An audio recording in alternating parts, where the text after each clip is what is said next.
কিন্তু মানুষজন বলতে শুরু করে দিলেন যে আমরা গল্প চুরি করেছি।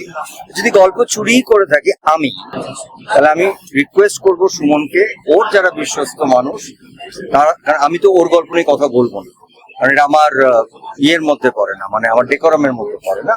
অভিনেতা হিসেবে ওর যদি মনে হয় ওর পুরো স্ক্রিপ্টটা ওর বিশ্বস্ত মানুষকে শোনার, আর অভিমান এখন পুরোটা খোলা, মানে এটা মানুষের সামনে এসে গেছে, তারা বিচার করুক যে গল্প বা চরিত্র কি আছে, মিল আছে না আছে।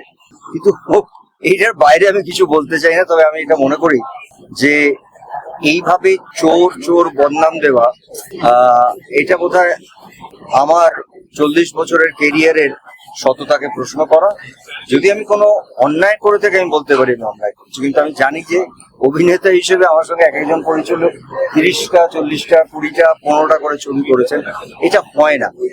কালকে আমি ফোন করেছিলাম, যিশু জানেই অনেকটা, যে অভিমান ভাঙানোর জন্য।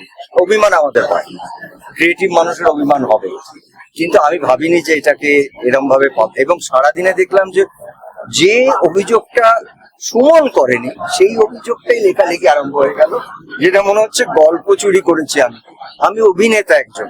আমি আমার জীবনে মিনিমাম 100টা পুলিশ অফিসারের চরিত্র করেছি, আমি ডাক্তারের চরিত্র করেছি, আমি ইঞ্জিনিয়ারের চরিত্র করেছি, আমি একজন ক্রাইম ক্রিমিনালের চরিত্র করেছি, আমি একজন অভিনেতার চরিত্র করেছি, আমি একজন সিঙ্গারের চরিত্র।